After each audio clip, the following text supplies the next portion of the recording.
Thank you and welcome to the show this morning.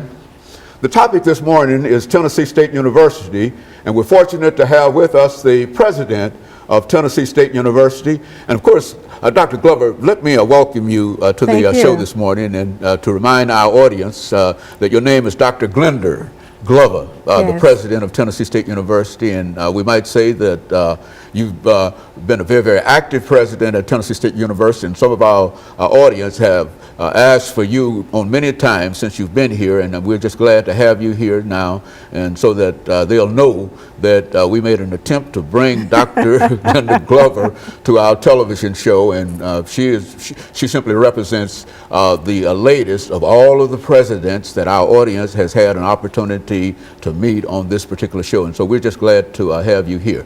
Dr. Glover, before we start, let's see if we can give our audience some background information of your background, your education, and some of your experiences before you got to Tennessee State University, and then after that we'll have a break, and then we'll come back and deal with some of the aspects. Certainly. Thank you very much. It's an honor to have a conversation with you. I always enjoy speaking about Tennessee State University. It has become my favorite subject in the last 2 years. My background, I was born and reared in Memphis, attended public schools in Memphis, Tennessee State undergraduate, finished in 1974. It's just a real honor and a real blessing to come back to the very grounds, the foundation that gave me my start, to now come back in such a wonderful leadership position. It's just an awesome, awesome experience. But on the way to Tennessee State, of course, I went back and got a master's degree from Clark Atlanta, a doctorate from George Washington, and a law degree from Georgetown. And my background also as an accountant. As a professional, I'm an accountant by profession, CPA. And so we need all of those skills into one to come back now to TSU as the president. And thinking in terms, Dr. Glover, of coming to Tennessee State University and your first experience coming as a student to Tennessee State University, what did you know about Tennessee State University before you arrived here? And certainly not knowing that one day you would be the president of Tennessee State University, but what were some of your thoughts in terms of the opportunities that you felt that you might have had? Well, as a student, math, I was a math major, and I wanted to be in the honors program, so I graduated with honors and just had a lot of experiences with the honors students and the types of opportunities that a school like TSU offered. I spoke with various companies. I never thought about teaching really, because I was so interested in going into the corporate world. Higher education came later on in my career, but most of my experiences were public speaking, dancing, doing things that students do on campus, being involved with the paneling council, those types of activities. So you arrived at Tennessee State University as a freshman student in what year? And give us an idea in terms of your impression about Tennessee State University. Oh, I loved it at first sight. I got there, you know, students make decisions based on some form of academic programs. I wanted to major in math. It wasn't so much the math program, it was the individuals that I knew who had attended Tennessee State and had done so well in their careers and were influencing me. And it was excitement about having been a student at TSU, and they came back to my church and my community, and they talked it up. So I said, well, let me just go and see what they're talking about. And then my parents could not afford to send me out of state to somewhere else, so I had some limited options at that time, and I chose TSU because I saw what it offered, both educationally, socially, with the versatility that was there. I just enjoyed it all. And so you landed at Tennessee State University as a freshman student in what year, Dr. Glover? 71. Now, who was the president of Tennessee State University at that particular time? Dr. Torrance. Dr. Torrance? Torrance, yes. So what did you think about Dr. Torrance and the faculty that you met at Tennessee State University? Well, the faculty was so caring and nourishing, I mean, nurturing. And Dr. Torrance was very accessible. He would sit and talk with students in the cafeteria. He was very, he was easy to speak with, and he was always around. You wanted to do something that may not have been so acceptable by the standards of the faculty. He was there. You look up and he was standing right there. So he was always there. Very good. And so, Dr. Glover, we're going to take our first commercial break, and we're going to come back and deal with some other aspects of your journey at Tennessee State University. And we'll be back with our audience following this very, very short commercial break.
Thank you and welcome back to the second segment of the show for today.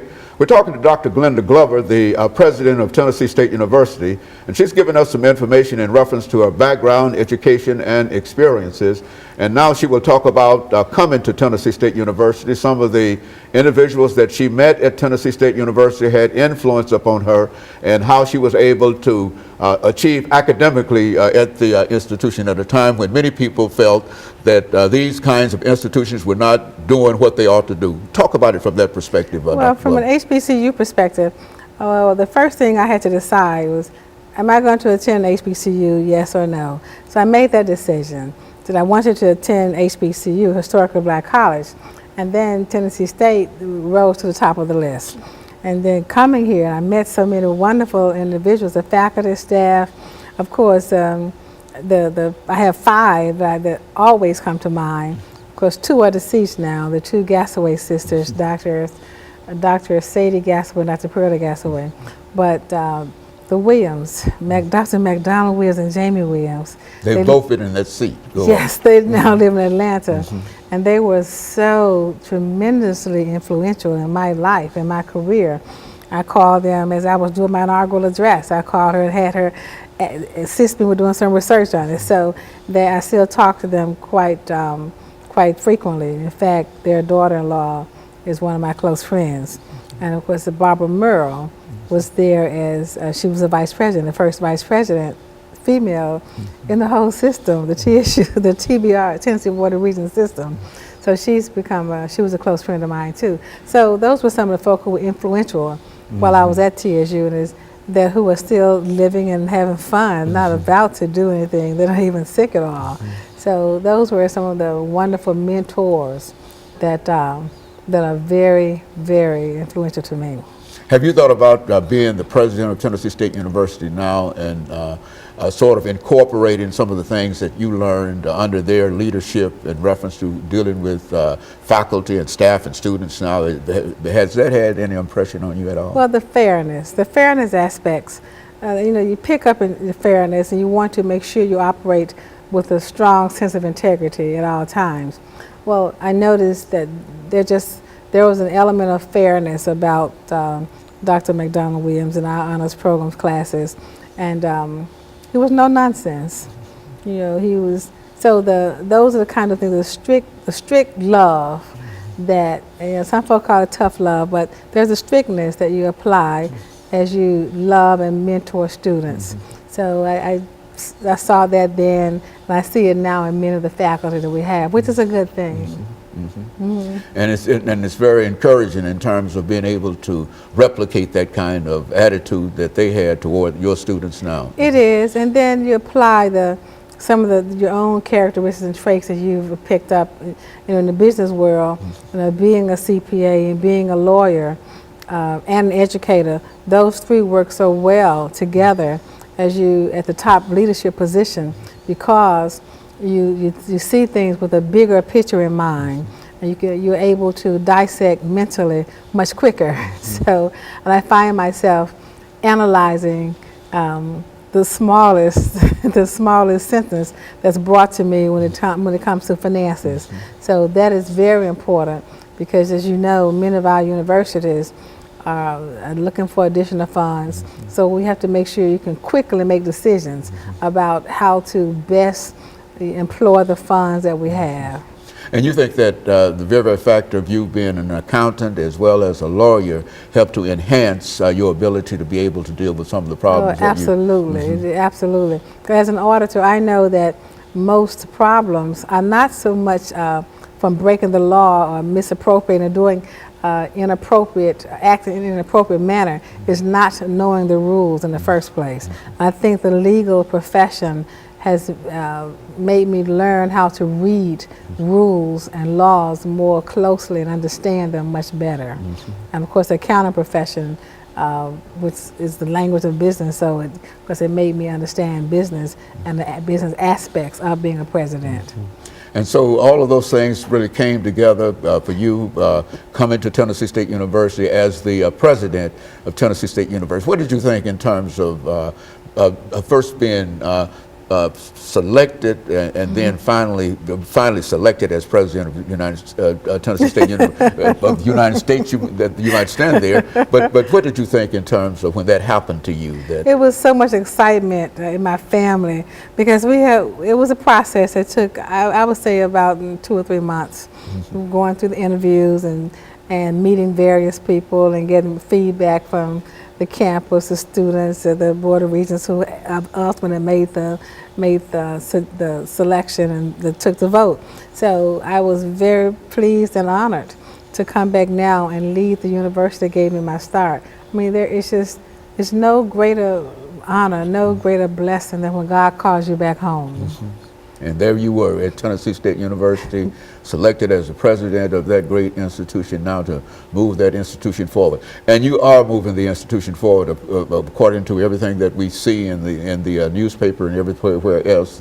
And when we come back, when we have our second commercial break, what we'd like for you to do is to think in terms of how you are moving the university. That is, some of the principles that you've laid down, and we might, I think in some instances, refer to them as challenges and opportunities, and recognizing that. And that's what we want to talk about. I think that I've heard you on many occasions lay out 5 or 6 points in terms of what you're trying to do in terms of enrollment and et cetera, et cetera. And so that's, I think that our audience would be really concerned in terms of hearing that kind of information and about how you are working hard in a real sense to make sure that students have opportunities, even those students who somehow might not have been doing the things that they ought to do to have that opportunity, but there you are.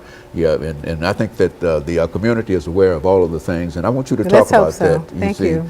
Because I think that plays a very, very significant role in terms of how you are able to deal with the university, as well as how you're able to deal with outside of the university, because I think that we've seen in the newspaper a lot of information in reference to who you are and about the not only the groundbreaking activities that you're involved in for historically black institutions, black females, and et cetera, and you are indeed a role model. But thank you very much. And so I want you to just jump into that when we come back and talk about your background, your challenges and some of your opportunities. We'll do that in about 10 or 15 seconds, and then we'll be able to sort of tie this up for the day. But I do want you to talk about some of the things that you talk about every day in terms of dealing with your faculty, staff, and the institution itself. And of course, we'll be back with our audience following this very, very short commercial break.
Thank you and welcome back to the final segment of the show for today.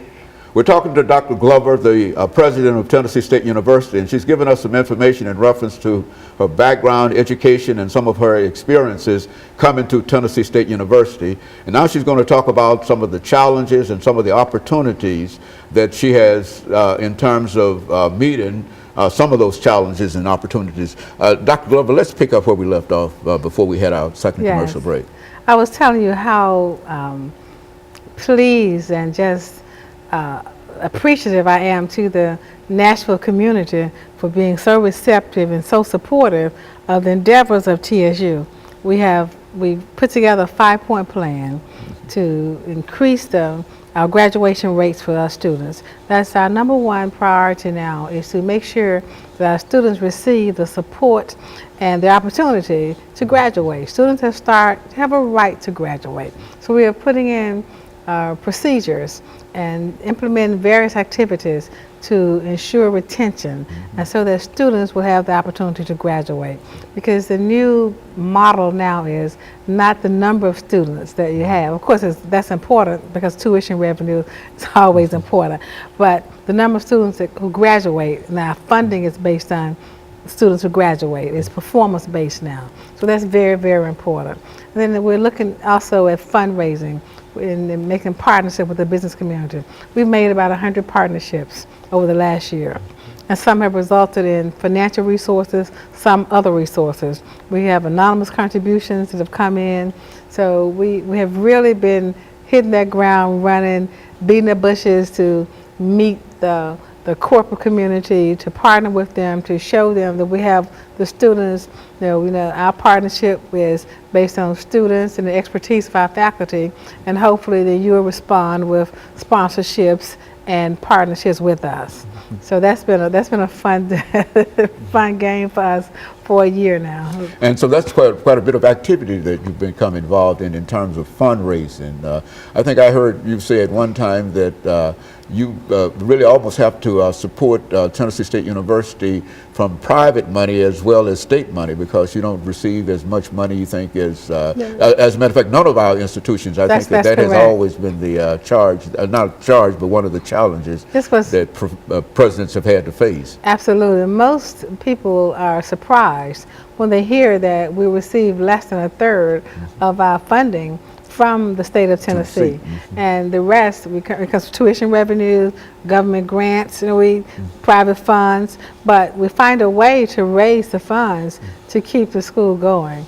But it's largely tuition driven. So the out-of-state fees, the in-state fees, all that makes for our entire budget. Now, in terms of the kind of assistance that, because I've had a number of individuals on this show from Tennessee State University, and they've talked about the kind of assistance that they are able to receive through grants and some of the things that have happened dealing with the national administration in terms of opening up funds. Has Tennessee State University received any of those funds in reference to that? Well, we write a lot of grants, and yes, to date, I would say we received almost $40 million in funding from the federal government, the federal and state government, largely federal. And we spent a lot of time on the Hill in DC, talking to the various agencies, agriculture, treasury, health.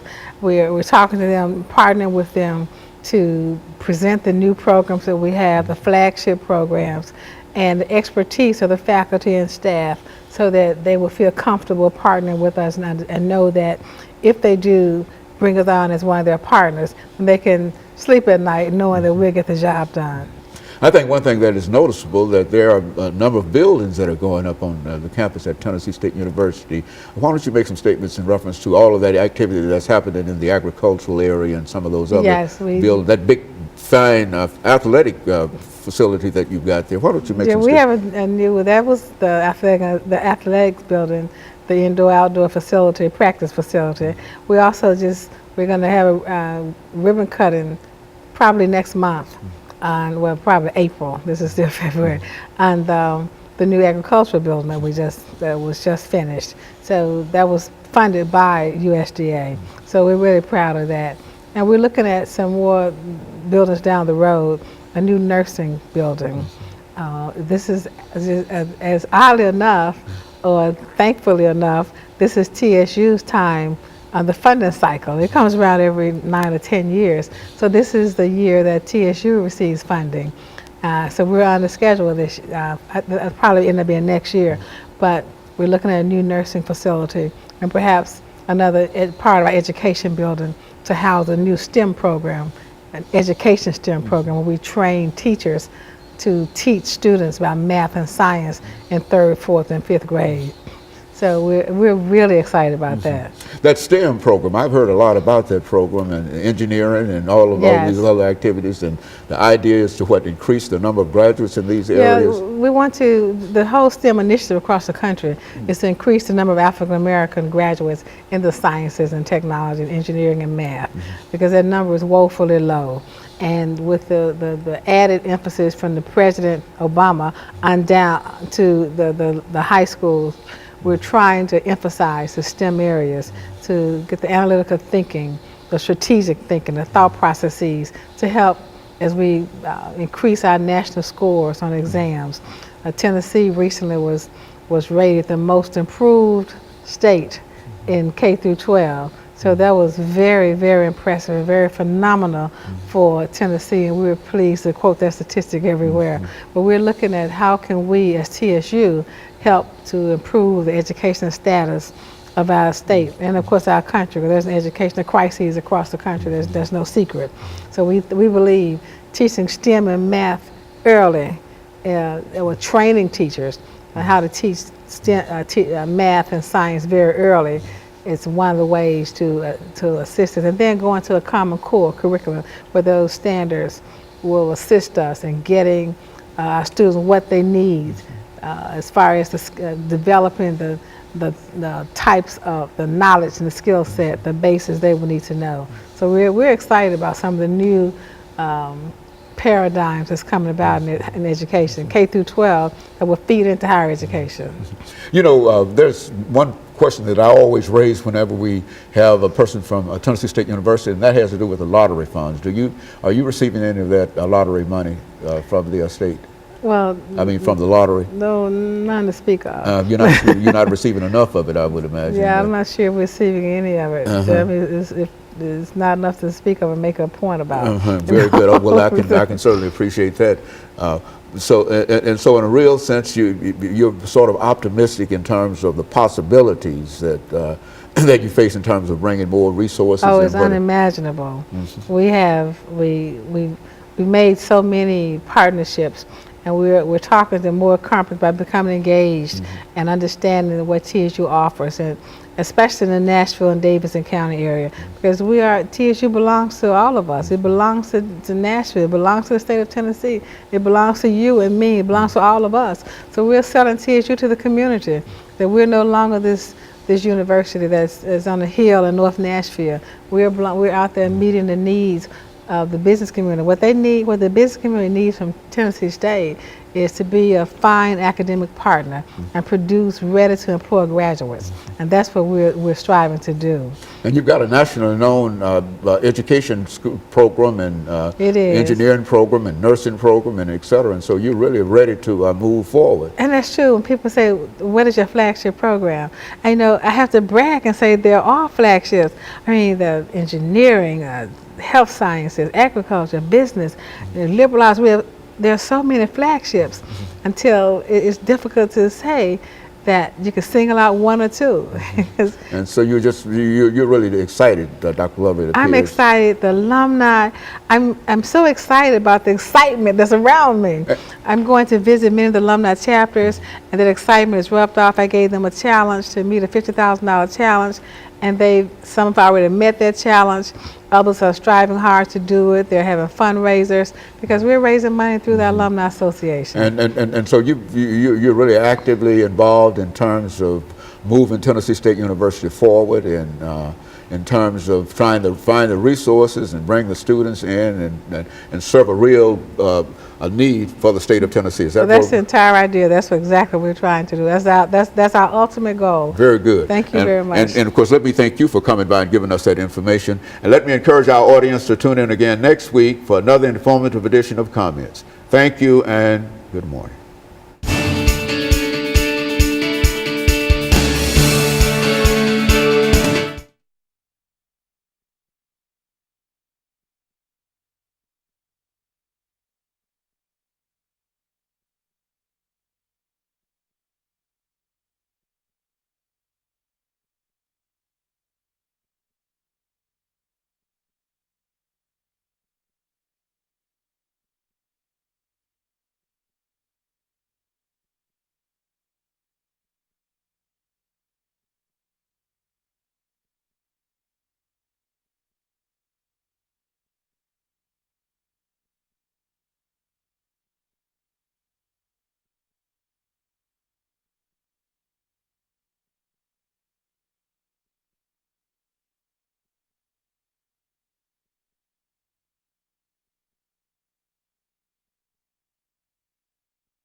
Thank you and welcome to the show this morning.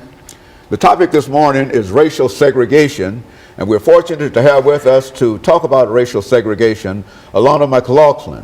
Alana will give us some information in reference to her background, education, and her experiences, and then we'll get into the topic of racial segregation. Alana, let's first of all have you to talk about some information in reference to you and your odyssey in reference to being on this television show. I think that this is several seasons for you, and you started out as an 8-year-old child, and now you old enough to come to me and say, let's talk about racial segregation. And I agreed with that primarily because you've done such an excellent job in terms of some of the other, quote, grown-up topics that we felt that you had to deal with, and the topics that you convinced me that you were capable of dealing with, and so I fell for that, and so I'm back again with you dealing with racial segregation. But before we get into racial segregation, Alana, let's talk about your background, your education, and some of your experiences, and then we'll start talking about the topic itself. Well, for our new viewers, my name is Alana McLaughlin, born August 27th, 2002. I went to pre-K at Napier Elementary and multiple schools after that, and I currently go to John Early Museum Magnet Middle School, where I'm in 6th grade. Now, I'm very involved in church and other activities. Actually, this upcoming summer of 2014, I'm going to be attending the Junior National Young Leaders Conference in Washington, D.C. And if you're not familiar with the conference, it is basically where children all around America come together for a 1 week in Washington, D.C., which is parents free, where you experience Washington as a living classroom instead of being just a tourist or a resident of Washington. And so I'm very excited for that. And I'm also heavily involved in my school, church, and any activity I can really get into. Like at school, I'm on our debate team, the student council, everything I can get into really. I was previously on our STEP team, and I hope to be a cheerleader next year when I get into 7th grade. And in church, I'm on a lot of committees, the United Methodist Women's Committee, the Acolyte Committee, the Usher Committee. I try to help it when I can, because I just feel like that's my duty on earth. Very good. And of course, London, you've been involved with a lot of things. But now let's look at the topic that you're dealing with today, racial segregation. Now, what would you say about that? How would you approach that topic? Racial segregation. When the average person would hear that, they would think, the 1900s, Martin Luther King marching, MLK, Malcolm X type thing. But then racial segregation was more than just, the Jim Crow era or just African Americans and segregated buses or sit-ins or anything. But it was way more than that. It expanded from just African Americans, Europeans, Ukrainians, Germans, Italians, because almost every race has experienced racial segregation. Now, going as far back in African American culture, you would think slavery. African Americans were enslaved and made to work and beaten if they did something wrong, or just beaten for their slave owners' amusement. And so that's as far back as I can previously think of for African Americans. But then for Europeans and Ukrainians and Germans, the Holocaust, or in the 14th and 15th century, Europeans were segregated just like African Americans were in the 19th era. And so basically, racial segregation just expands from just African Americans to just a lot of other places like mulattoes and Europeans and just all races really, because at least almost all races have experienced some type of racial segregation. Very good. And so it's really general in terms of, and is that why you wanted to talk about racial separation and segregation, not only in the United States, but racial separation and segregation all over the world, because you believe it's general and it's a problem everywhere you find it? Because not a lot of people really know that. So I could hear somebody say, oh, no, white people, they didn't experience racial segregation. It was only black people when Martin Luther King had a march for us, or the Rose Park situation. It was more than that. It was almost all races. And so from that perspective, when we come back, I want you to sort of delve into what you consider to be some of the major elements and some of the major things that has to do with racial segregation and racial separation. I think you've already indicated in a real sense that it's general and all over the world and everywhere. And I think that I can say from some of the things that you've said on this program itself that you are now enlisting yourself into the war against racial separation and racial segregation. And of course, we're going to talk about that. And we'll be back with you following this very, very short commercial break.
Thank you and welcome back to the second segment of the show for today. The topic is racial separation or racial segregation, and Alana has given us a taste of some of the things that she believes will play a very, very significant part in terms of separating the races. Let's pick up from where we left off when we spoke with this last segment, Alana. Well, for viewers just turning in, I am indeed Alana McLaughlin, born August 27, 2002. I'm 11 years old. I am in 6th grade at John Early Museum Magnet Middle School. And in the previous segment, we talked about my background in education. Then we sort of got into racial segregation.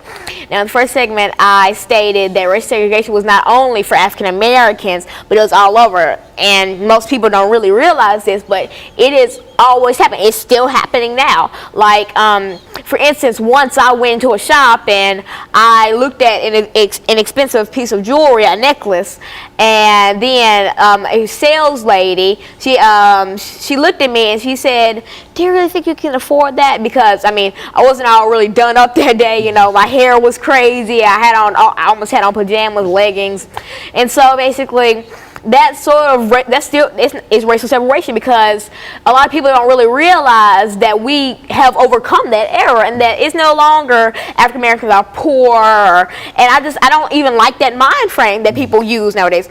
Like President Obama.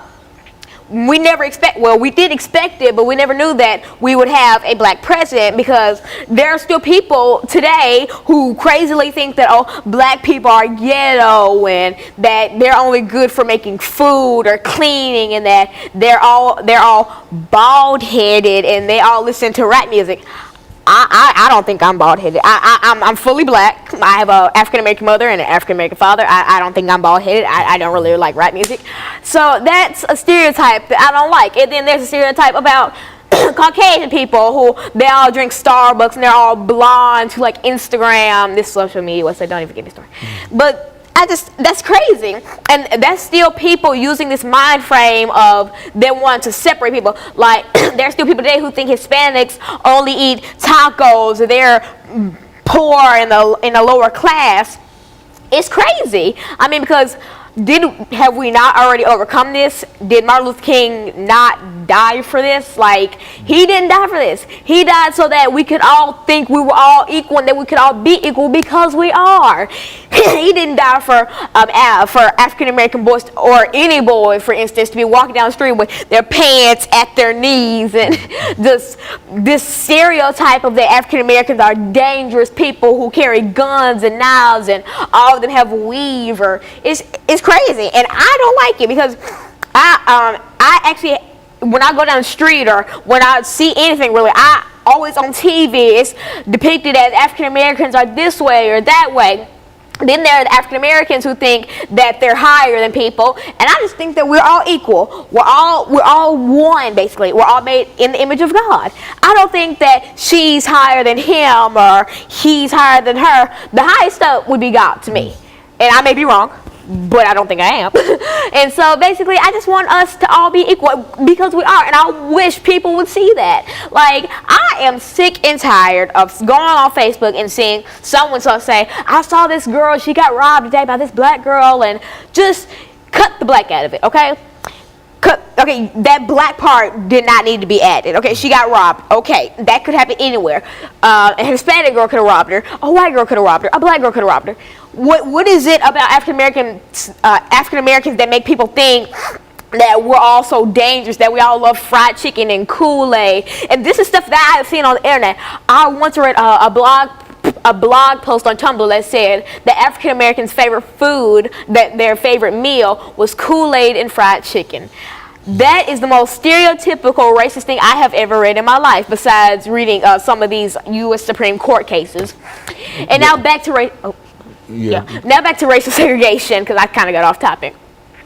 Now, see, as I said in the first segment, that the earliest sign of racial segregation was slavery. Now, if you're not familiar with slavery, slavery was when African Americans were enslaved by Caucasians or people of different races. I'm not going to single white people out, but then they were enslaved by different races and made to work and clean and cook because that other races thought they were higher up on a financial or on just a regular scale than us African Americans or us people of different races. And so they thought that, hey, we can abuse them or we can batter them and we can just kick them around for our own amusement, because at the time that was something funny.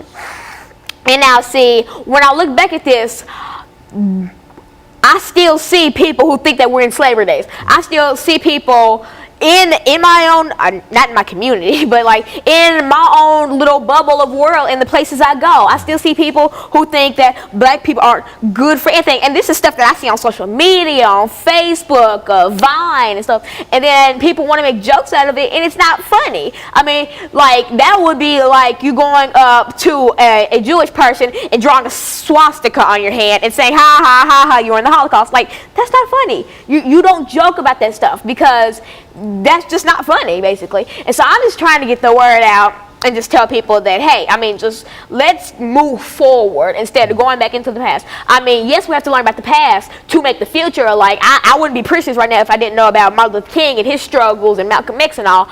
But I still say, let's just not recreate the past, because not all of it was pretty beautiful. So how about we recreate a future where we all think we're equal and we love our neighbor instead of, just hating people and thinking that we're better than people, because we're all equal. Nobody's better than anybody. We're equal. We're all people. We're all made with the same things. We almost all have hair and eyes. We're all humans. We all have souls, and we're people. We're just Homo sapiens. And so, Lana, in a real sense, all of this information that you have in reference to racial separation and segregation, I know has to have some kind of factual basis behind it, and I think you've talked about some of the factual basis of the beginning of racial separation and et cetera and et cetera. And so when we deal with this final segment, I want you to deal with some of the court cases and some of the things that made for racial separation. So in spite of everything that you've said, there was a system that separated people constitutionally, and that's what we want to try to deal with when we come back, because I think that you've got some information that can give some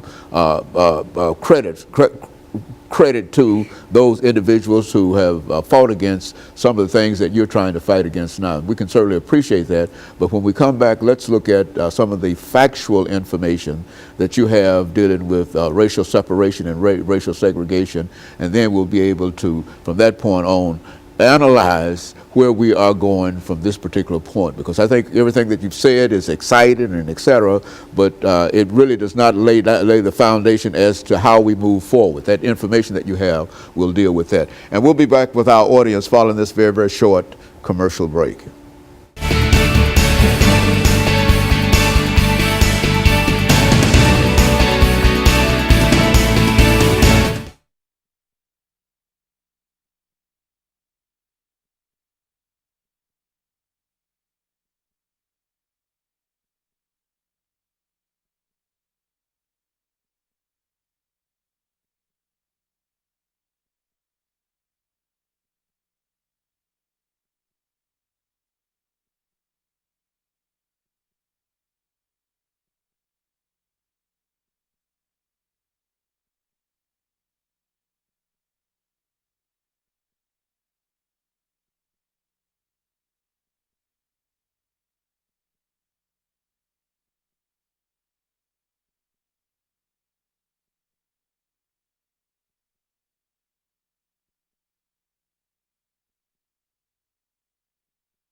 Thank you and welcome back to the final segment of the show for today.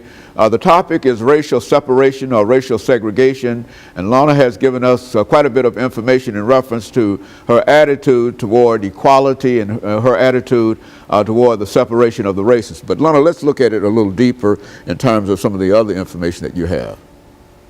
Now, in the previous segments, I did say that I was Alana McLaughlin. I am Alana McLaughlin. I am 11 years old, and I go to John Early Middle School. Now, then that was the first segment, background education. Now, in the second segment, I talked about how my views on racial segregation and racial separation, you know, the bus boycotts and Rosa Parks' situation, and Dr. King and how he marched for us and Malcolm X. Now, this last segment, I want to get down to more of a factual basis because in the previous episodes, I have given more of a commentary basis. Now, let's talk about board versus education. Now, I think that the majority of African Americans are familiar with this U.S. Supreme Court case. Now, but if you're not, I'll give you a little basis on it. The Brown versus the Board of Education was a case that basically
Thank you and welcome back to the final segment of the show for today.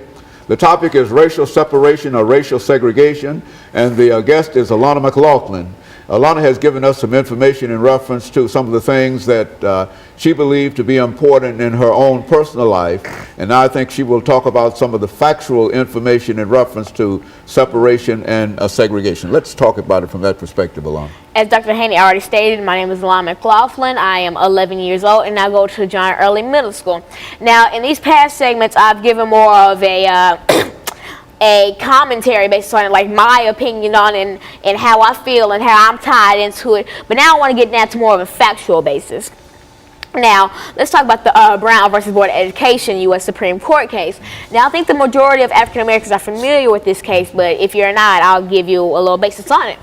The Brown versus Board of Education case was basically 1/3 of how we got integrated schools. Now, integrated schools are schools that have multiple races in it.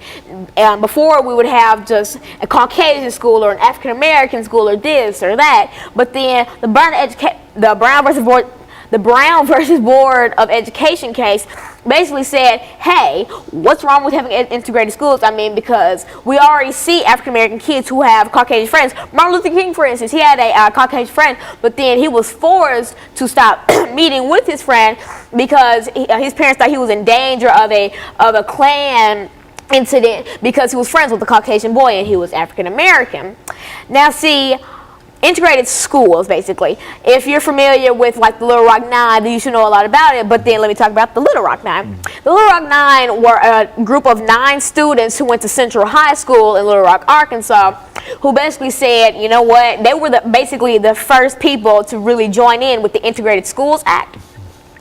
And so that's basically how we got integrated schools. Now, Brown versus Education, as I've previously stated, said that, you know, we need integrated schools. There's nothing wrong with it. And that's basically almost like how we got segregation ended, but then the Brown versus Board of Education case focused more on school and education, as segregation focused more on just daily life and how you would act if you went out to eat, or bus boycotts and things like that. Now, another famous case is the Plessy versus Ferguson U.S. Supreme Court case of 1898. Now, on June 7, 1892, Homer A. Plessy was removed from the East Louisiana Railroad train and arrested by Detective C.C. Kane at the corner of Royal and Press Street for civil disobedience and violating the 1890 Louisiana Separate Car Act that separated railroad passengers by race. This soon inspired the Plessy versus Ferguson U.S. Supreme Court case, which stated that the state law which required East Louisiana railroads to segregate trains had denied him his rights under the 13th and 14th Amendments of the United States Constitution. Now, if you're not familiar with the Constitution, I suggest you look that up. But because, see, I'm just going to jump right into it. Basically, this case was talking about Homer Adolph Plessy versus John H. Ferguson. Now, Homer A. Plessy, as I previously stated, was taken off a East Louisiana railroad car and arrested for civil disobedience because he apparently violated the 1890 Louisiana Railroad Car Act. Now, see, basically, the people who sold him his ticket sold him the ticket for a whites-only car, knowing his race. So basically, they set him up to fall.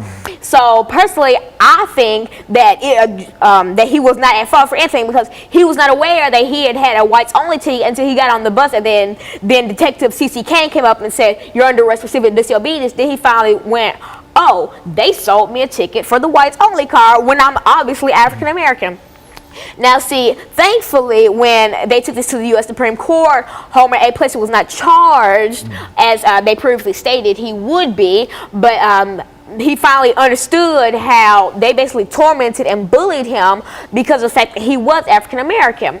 Now, see, this also ties in with bullying, which has expanded to modern day cyberbullying, which is bullying with, electronics like this iPhone or a computer and such.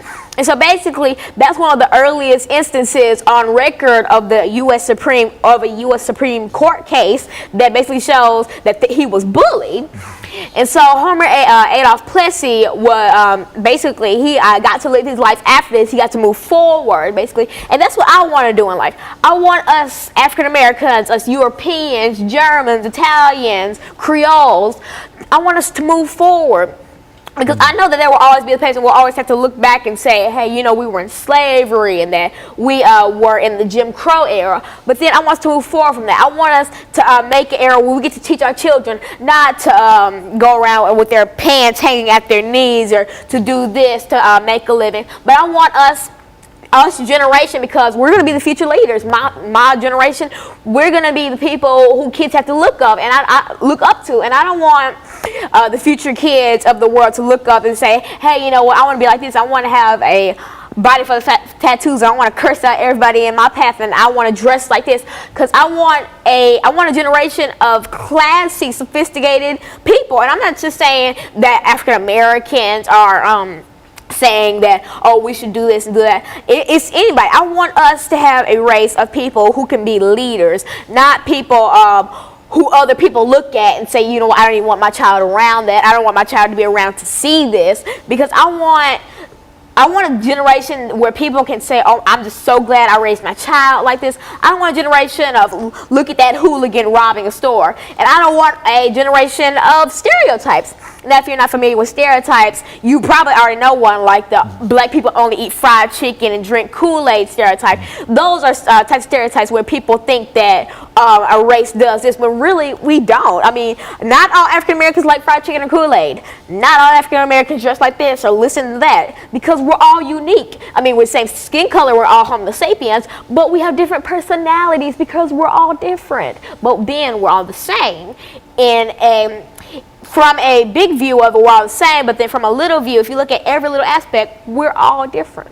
And so Lana, if looking at the Brown versus the Board of Education and Plessy versus Ferguson, you were able to bring some foundation in reference to separation of the races and et cetera.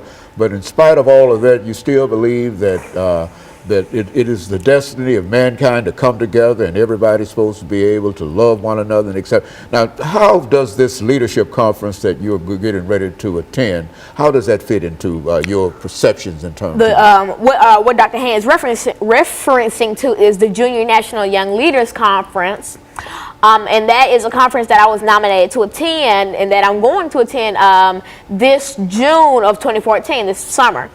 Basically, the Junior National Young Leaders Conference is basically where just, academically achieving kids and smart kids and just kids who have special gifts like encore students come together, and then we don't all just sit around at a table for a whole week, and this is a week thing. We go around Washington, D.C. and learn about this as our living classroom, because we get to learn about our different races and our triumphs and all this and our and just all these beautiful things, and it gets to really inspire who we are. And I'm glad that this has been established, because this is really inspiring kids to move forward instead of just being how they see on TV or on BET. It's inspiring them to be themselves and to be a future leader. Well, Lana, do you think that many children, young people your age, understand what you were talking about in terms of separation and segregation and et cetera?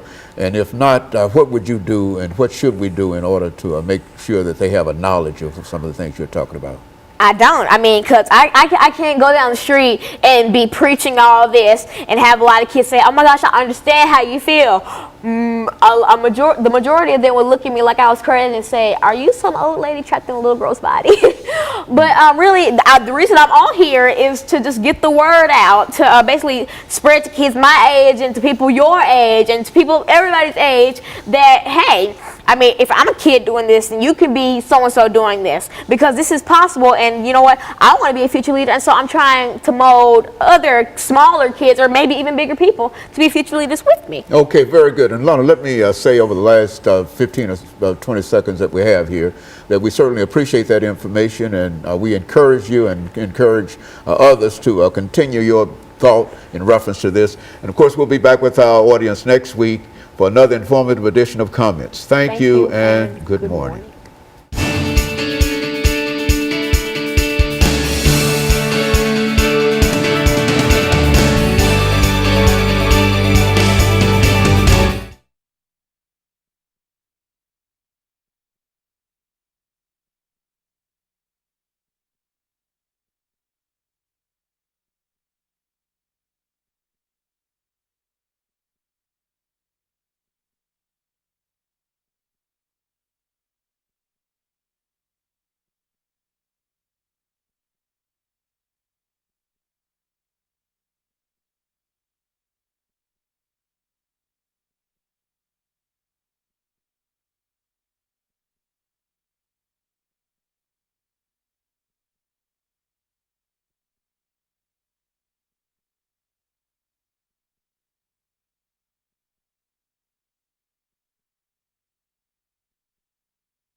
Thank you and welcome to the show today.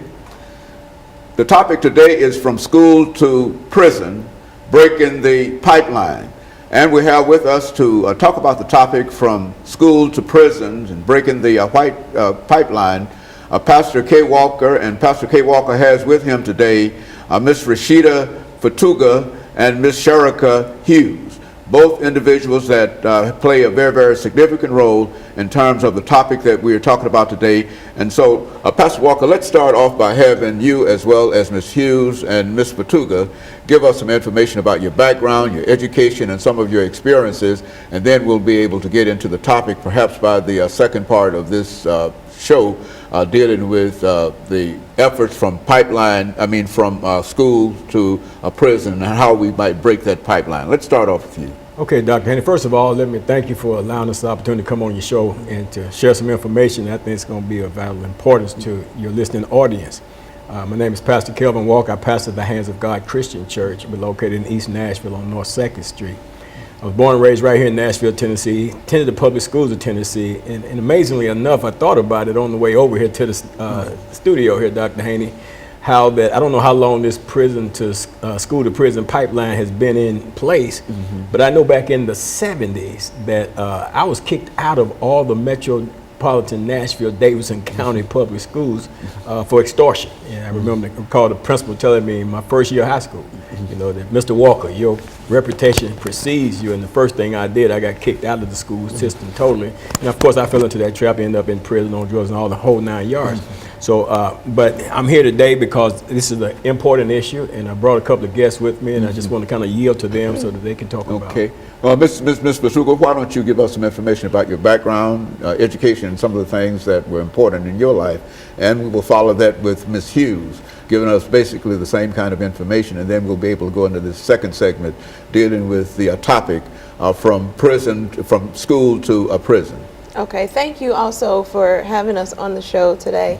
My name is Rashida Fatuga, and I'm the founder of Gideon's Army, Grassroots Army for Children, and we are a grassroots organization that's youth-led and focused on dismantling the school-to-prison pipeline in Nashville, Tennessee.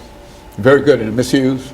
Well, my name is Sharika Hughes, and I'm a student at the Academy of Okonkwo. This is my senior year, and I'm part of the Get Against Army nonprofit program for the Peace Project, help supporting youth in school. And so you're part, in a real sense, part of the program that Ms. Fatuga is talking about. Is that your? Yes, sir. I'm over the youth in school. Pastor Walker, let's look at this idea of from school to prison, and I think that there are a large number of young people, many African American youth certainly, who fall into that trap or into that category. What can we say about that? You know, Dr. Haney, you know me, I'm one that always believe that our government don't always have our best interests at heart. And especially when it comes to the young African American male and especially the young African American male, in terms of wanting us to have the education that they say that they want us to have, but at the same time creating all types of systems and obstacles and roadblocks that would deter us from acquiring that education. And in our school system, and I think a lot of people are not aware of a lot of the things that take place in our school system that are systematically designed to stop our people from being educated. And that's why we're here today, to talk about these things and to really make the public aware so that we can come together and effectively bust up this school to prison pipeline, because they're identifying our young children at an early age, and they're shuffling them through. And then when you couple that with the privatization of prisons here in the United States of America, it's a deadly situation. It's a deadly poison that's in our society right now. There has to be, we have to recognize it, and then not only do we have to recognize it, but we have to stand up and challenge it and fight against it and eradicate it out of our school systems. Let's see, Mr. Fatuga, now you've established, we've got about a minute before the end of this segment, but you've established this organization, and make some statements about this organization before we end this segment for today, and then we'll come back and we'll pick up with Ms. Hughes. But give some statements in reference to this organization that you've established. Okay, well, Gideon's Army is working on a campaign to stop the school to prison pipeline. And what we're doing is looking at the systemic issues in our public school system judicial courts, and then also just how our kids are handled as far as policing is concerned. That's our focus specifically for this year. And so you think that you've got a good program that can, in a real sense, at least touch this whole problem of from school to prison, and that's why you wanted to bring Ms. Hughes with you today, and she will be able, when we come back, to give us some information in reference to her journey into this program. And we'll be back with our audience following this very, very short commercial break.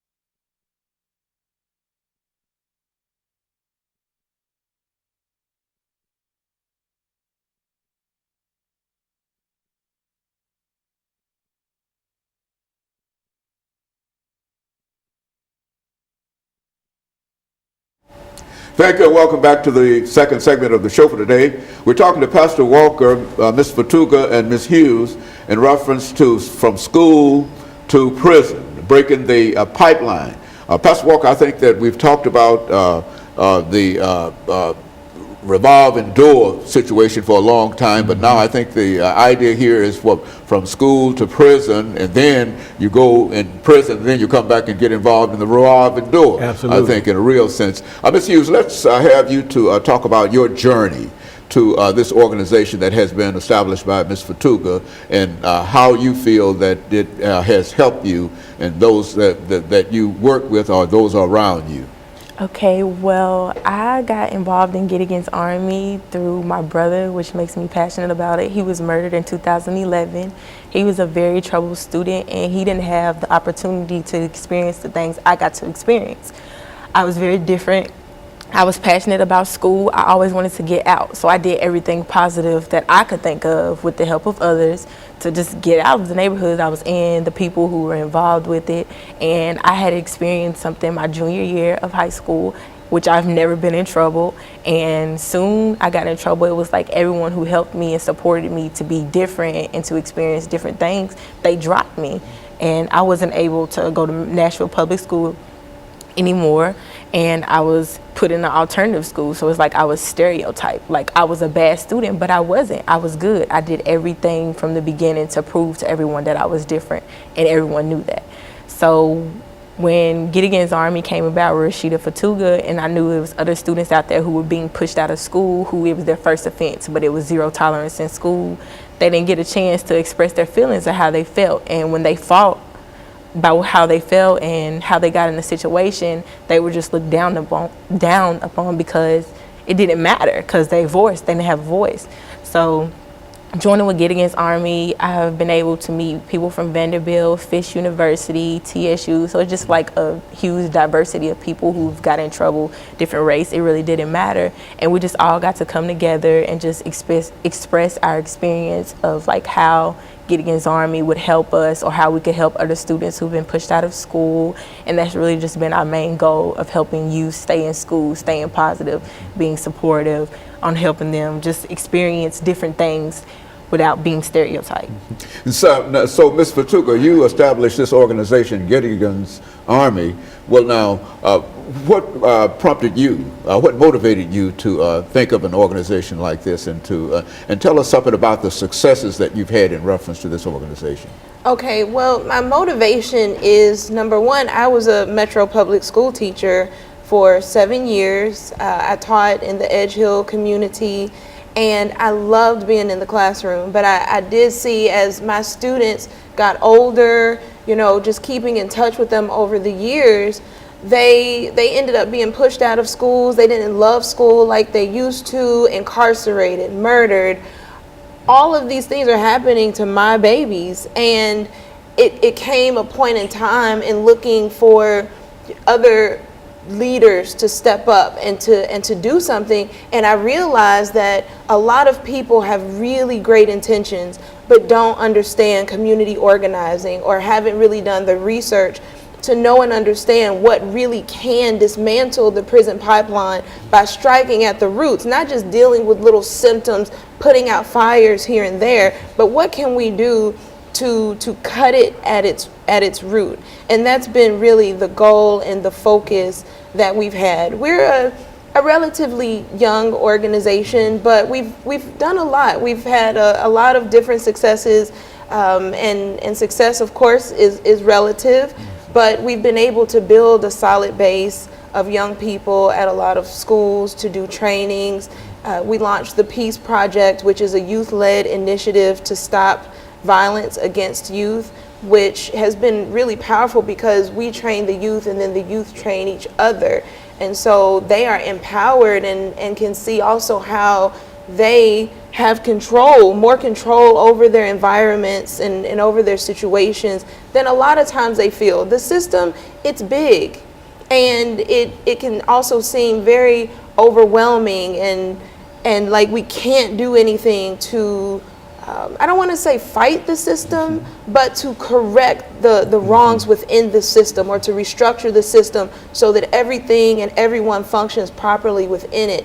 But it's actually really doable if we're strategic enough. I think another big success is that we understand, and we've done a lot of research, so that we're very strategic with everything we do. And so it won't be just a lot of feel-good moments and a lot of just things based off of emotion. We're doing things that really work.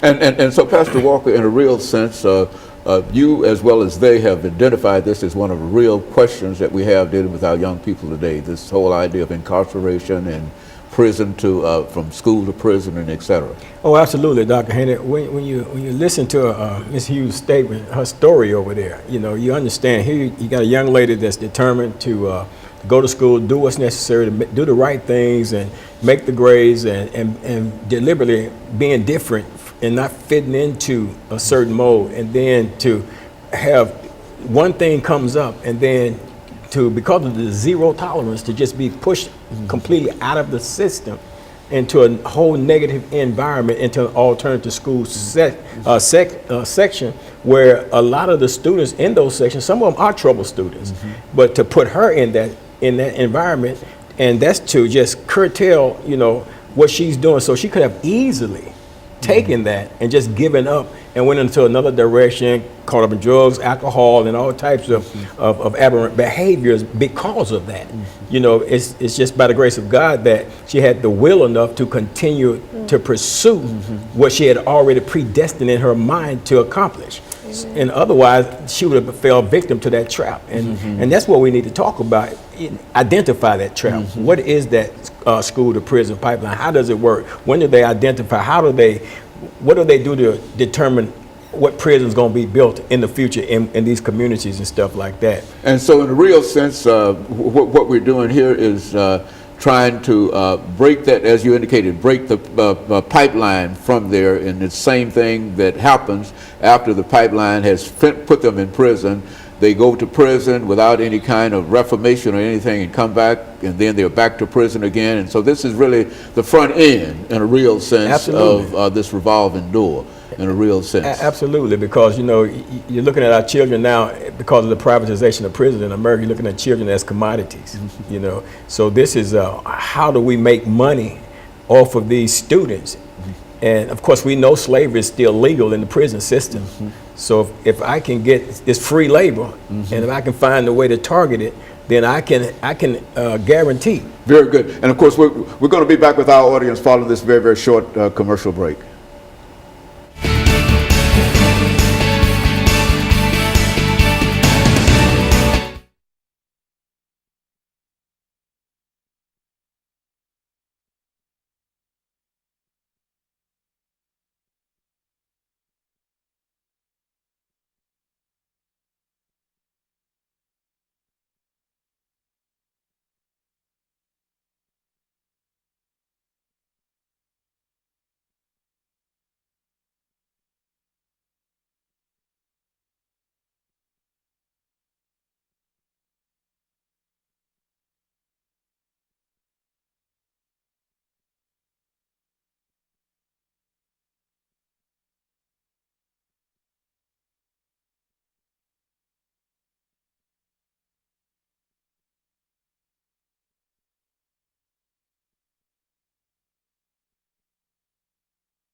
Thank you and welcome back to the final segment of the show for today. We're talking to Pastor Walker, Ms. Fatuga, and Ms. Hughes in reference to from schools to prison.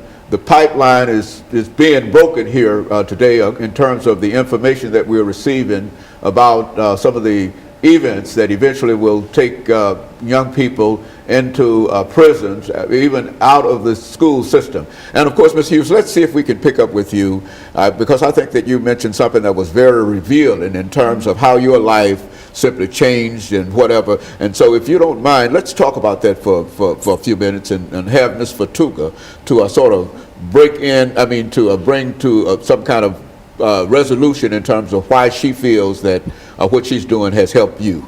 Okay, well, as I said, my brother was murdered in 2011, and he had always had trouble with schooling. Like, the teachers didn't want him in the class. He wasn't motivated to go because he knew that he wasn't wanted.